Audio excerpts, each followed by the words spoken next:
Baik, jadi sederhananya tentang fikih hutang piutang gitu Bapak ya? Betul, yang ada di surat Al-Baqarah ayat 282 tersebut. Tafadhol, Buya. Syukron. Bismillah. Ya ayyuhalladzina amanu idza tadayyantum bidainin ila ajalin musamma faktubuh. Ini banyak tentang utang piutang.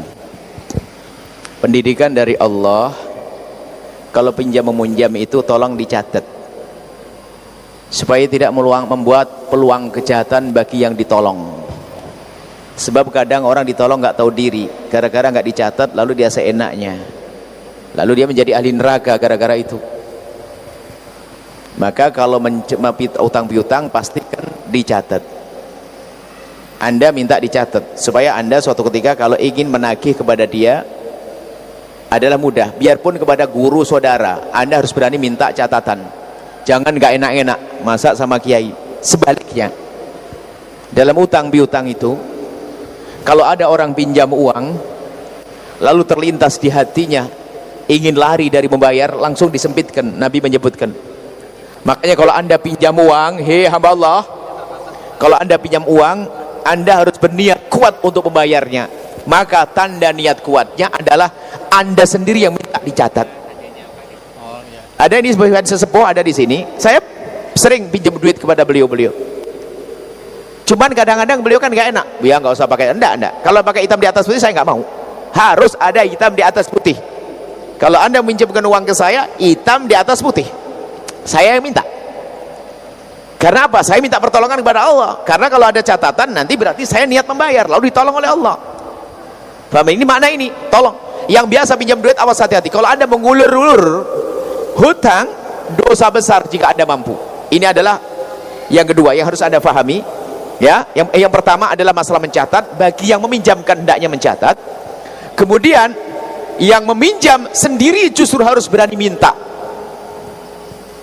Cuman biasanya itu nggak enak, masa nggak percaya? Oh enggak, ini menjalankan perintah, dapat pahala kita. Mencatat utang mendapatkan pahala. Fahami mana ini? Nyatat utang mendapatkan pahala dan menjadi sebab Anda ditolong oleh Allah. Satu. Kemudian yang kedua, kalau Anda pinjam uang kemudian tidak membayar, sementara Anda mampu, itu dosa. Kurang ajar benar itu orang. Sudah ditolong nggak tahu diri. Cuma indahnya dalam pinjam meminjam, kalau Anda pinjam uang lalu Anda tidak mampu, dan memang tidak mampu, bukan nggak mampu tapi gonta-ganti handphone, betul-betul Anda tidak mampu membayar utang, indahnya dalam syariat Islam, wajib bagi orang yang meminjamkan uang untuk memberi tempo, fanadhiratun ilal masal. Wajib, nggak boleh kita maksa orang bayar utang kalau memang dia tidak mampu. Coba, memang tidak mampu, yang repot punya mobil, punya aset, pura-pura nggak mampu, awas nyungsep dia nggak lama. Itu termasuk orang bisnis yang bodoh. Wong yang ngayakin Allah kok dia kurang ajar sama Allah. Dia punya aset, punya utang, alasannya nggak punya duit. Bayari dulu utangmu. Jadi kalau ada orang nggak bisa bayar, kalau ada orang pinjam uang kepada Anda, kemudian dia benar-benar tidak mampu, wajib bagi Anda beri tempo. Alangkah indahnya. Yang minjam uang hati-hati, la yulwajidu yuhillu irdahu wa uqubatahu. Orang punya utang sementara dia mampu kok nunda pembayaran, dosa dia, termasuk dosa gede dia, minal kabair. Punya utang nggak bayar sementara dia mampu, dosa gede. Dan memang modelnya begitu. Kadang orang bayar utang itu kurang ajar bener. Kalau udah ditagih itu nggak bayar, masya Allah. Padahal punya duit, naudzubillah. Itu orang nggak bisa kaya model begitu tuh.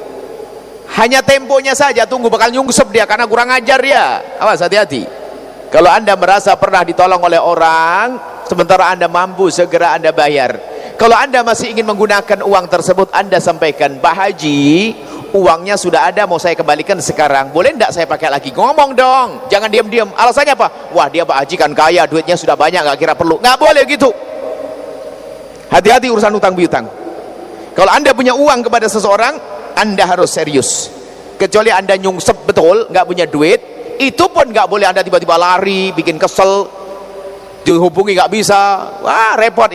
Kalau memang Anda nggak mampu, Anda minta maaf, Anda minta panjangan tempo. Kalau anda beradab, Pak Haji, lihat rumah saya begini, saya nggak ada apa-apa, untuk uang sekolah saja nggak ada, maka tolong kasih tempo, sehingga dikasih tempo. Nah, indahnya Islam. Kemudian lihat, nah ini, maka dari itu kenapa nggak boleh ada riba?